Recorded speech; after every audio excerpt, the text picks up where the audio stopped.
1 करोड़, 2 करोड़, 10 करोड़। अरे अलेना जी, आपने तो आधा शहर ही खरीद रखा है। कुछ छोटे मोटे सौदे हमारे लिए भी छोड़ दीजिए। इस बिजनेसमैन की बात सुनकर अलाइना के चेहरे पर एक कातिलाना मुस्कान आ गई। अलाइना शहर की सक्सेसफुल बिजनेस वूमन थी और वो मुस्कुराते हुए अपनी जगह पर बैठ गई। लेकिन तभी एक आवाज ने वहाँ मौजूद सभी के होश उड़ा दिए। 50 करोड़, सीधा 50 करोड़। ये कौन है? अरे ये तो डिलीवरी बॉय अभिनव है। इसके पास कहाँ से आए 50 करोड़? देखो, इसे कोई पहचान न पाए इसीलिए सज धज के कोट पैंट पहन के आया है। अरे हाँ, 2 दिन पहले ये मेरी ऑफिस पे लंच डिलीवर करने आया था। अरे हमारी कोई इज्जत नहीं है क्या? ऐसे ही कोई ऐरा गहरा इतनी बड़ी नीलामी में कैसे आ गया? वही अभिनव चुपचाप अपनी जगह पर बैठा हुआ इन सब की बातें सुन रहा था कि तभी एक और आदमी तेज आवाज में बोल पड़ा। एक इंसान ने ऑक्शन मैनेजर से कहा, अभिनव के पास 50 करोड़ तो क्या 50 रुपए भी नहीं होंगे।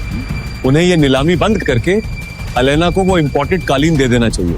नहीं भाई रुको, अगर इस फटीचर डिलीवरी बॉय के पास 50 करोड़ नहीं है तो मैं अलेना जी की बोली को चैलेंज करता हूँ। मैं कालीन के लिए 11 करोड़ देने के लिए मैं तैयार हूँ। जैसे ही उस आदमी ने 11 करोड़ बोला तो अभिनव एक बार फिर से बोल पड़ा। 60 करोड़।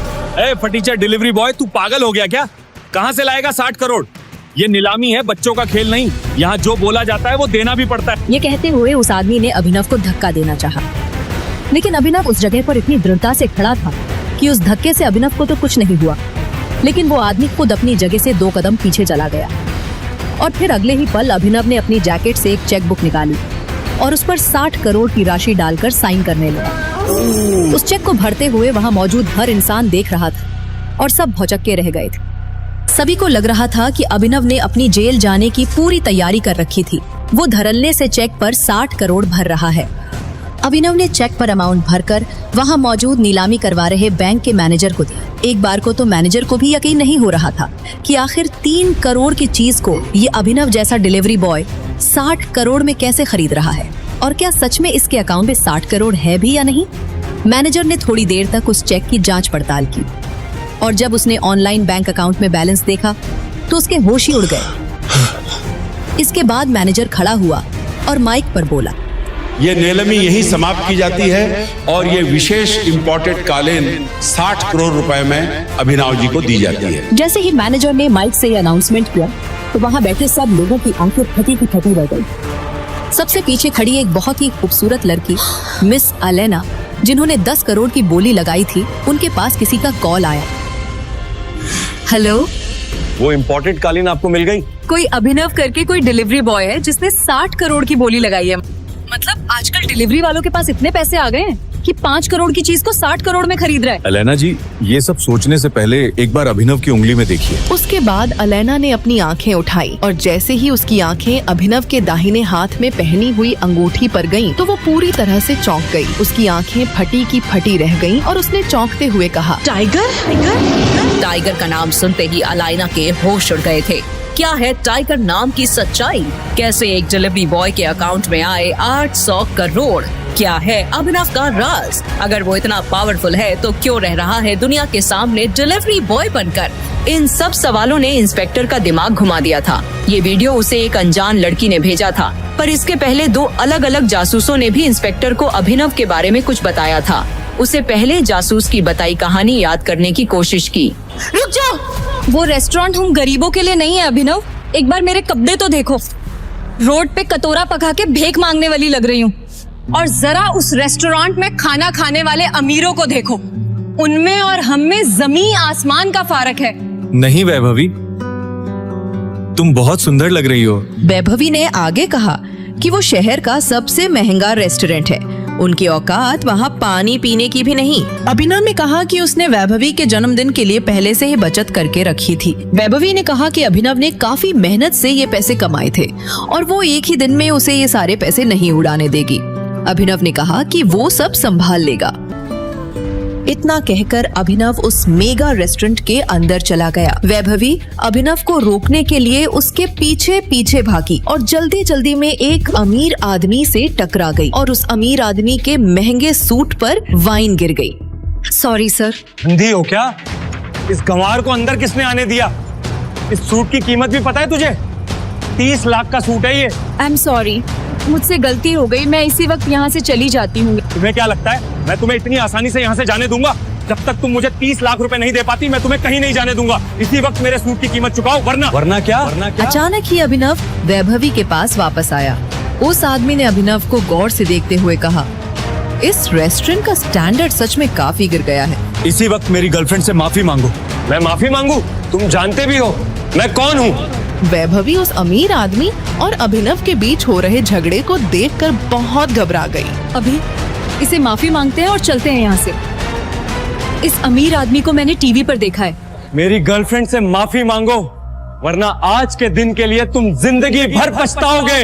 अभिनव की बात सुनकर वो अमीर आदमी गुस्से से तिलमिला उठा। पूरा रेस्टोरेंट उसे देख रहा था। उसने कहा, मैं शहर का सबसे बड़ा हीरा व्यापारी हूँ। अमीर से अमीर लोग, मंत्री सब मेरी जेब में रहते हैं। मैं चाहूँ तो चुटकी बजाते ही किसी को भी गायब करवा सकता हूँ। और अगर चुटकी बजाते ही मैंने तुम्हारे पूरे बिजनेस का नामो निशान ही गायब कर दिया तो? जब तक वो आदमी अभिनव की बात समझ पाता, अभिनव ने अपना फोन निकाला और किसी को एक मैसेज भेजा। अगले ही पल उस अमीर आदमी को एक कॉल आया और उसके पैरों तले जमीन खिसक गई। बेटा, हम बर्बाद हो गए। हमारी कंपनी के शेयर गिर गए और हमें करोड़ों का नुकसान हो गया। व्हाट? ये कैसे हो सकता है पापा? कोई हमें बर्बाद करने की कोशिश कर रहा है। क्या तुमने किसी बड़े आदमी को नाराज किया है? अगर किया है तो यही वक्त माफी मांग लो, नहीं तो कल तक हम सड़क पे आ जाएंगे। वो अमीर आदमी अभिनव की तरफ मुड़ा और बोला और पूछा, आखिर तुम हो कौन? आखिर कौन है अभिनव और क्या है उसकी हकीकत? आखिर कैसे एक सड़क छाप ने उस अमीर आदमी का करोड़ों का साम्राज्य मिनटों में गिरा दिया? इन सब सवालों का जवाब किसी को पता चलता उससे पहले ही अभिनव वहाँ से जा चुका था। और ये तो सिर्फ अभी से जुड़ा एक किस्सा था जो पुलिस इंस्पेक्टर को एक जासूस ने बताया था। पुलिस इंस्पेक्टर को कुछ समझ नहीं आ रहा था क्योंकि एक दिन पहले एक दूसरे जासूस ने इस अभी उर्फ अभिनव के बारे में जो बताया था वो कुछ अलग ही कहानी थी। इस भिखारी को तो मेरा कुत्ता भी घास ना डाले। मेरा बॉयफ्रेंड तो भूल ही जाओ। सुना नहीं क्या तूने नल्ले? वैभवी ने तुझे लात मार के भगा दिया है। आज के बाद इसके पास भटकने की भी मत सोचना। प्लीज वैभवी, हम साथ में घर बनाने वाले थे। मैं तो हमारे लिए पैसे भी जोड़ रहा था। झोपड़ी को घर नहीं कहते अभिनव, जाओ यहाँ से। अभिनव की गर्लफ्रेंड वैभवी उसके गले लग गई। अभिनव का सीना दर्द के मारे फटा जा रहा। अभिनव वहाँ से रोते हुए बाहर निकला और शराब की एक पूरी बोतल पी गया। मन ही मन उसने कहा, इससे बेहतर तो मौत दे देता तू। अभिनव नींद और नशे में बेसुध एक कार के सामने आने ही वाला था कि इतने में कार के ड्राइवर ने ब्रेक्स लगा दिए। उस कार में गुड़गांव का अमीरजादा सनी सिंह बैठा था। नशे में धुत अभिनव को देख उसने अपने गार्ड से कहा, परफेक्ट, अब आएंगे मजे। इसे डिक्की में डालो और मेरी बहन अनन्या के कमरे में सुला दो। इसका पैंट उतारना मत भूलना। मगर बॉस, ये आदमी जैसा कहा है वैसा ही करना। और हाँ, दादाजी को क्या कहना है याद है ना? अभिनव की जब आंख खुली तो उसके चारों ओर बंदूकें ताने आदमी खड़े थे। वो एक आलीशान महल जैसे कमरे में था। उसके बगल में एक कोमल लड़की बैठकर रो रही थी। सामने 6 फीट लंबा चौड़ा आदमी अभिनव को गुस्से में देखते हुए कहा, अनन्या, ये शराबी खोर है तुम्हारी पसंद? दादाजी मेरा यकीन मानिए, मैं नहीं जानती इसे। मुझे नहीं पता ये मेरे कमरे में कैसे आया। हमारे बीच कुछ भी नहीं हुआ। हिसाब से ज्यादा छूट देने पे लड़कियां बिगड़ जाती हैं। चुप करो सन्नी। अनन्या, तुम्हें तो इस घर के नियम बखूबी याद है ना? आज से ये हमारा दामाद हुआ। तुमने नियम तोड़े तो तुम्हारे हिस्सों में आई कंपनी सनी के नाम हो जाएगी। इससे ऐसा सुलूक करो कि इसे अपनी हर गलती याद आ जाए। हाथों हाथ जबरदस्ती अभिनव और अनन्या को कोर्ट रजिस्ट्रार के सामने पेश करवा शादी करा दी गई।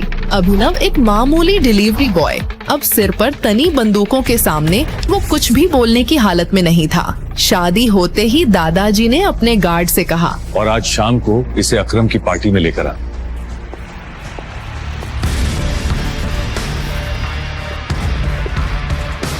कहीं ज्यादा दर्द तो नहीं लग रहा? दादाजी के आदमियों ने अभिनव के चेहरे का नक्शा ही बदल दिया और फिर उसके बाद हॉस्पिटल ले गए।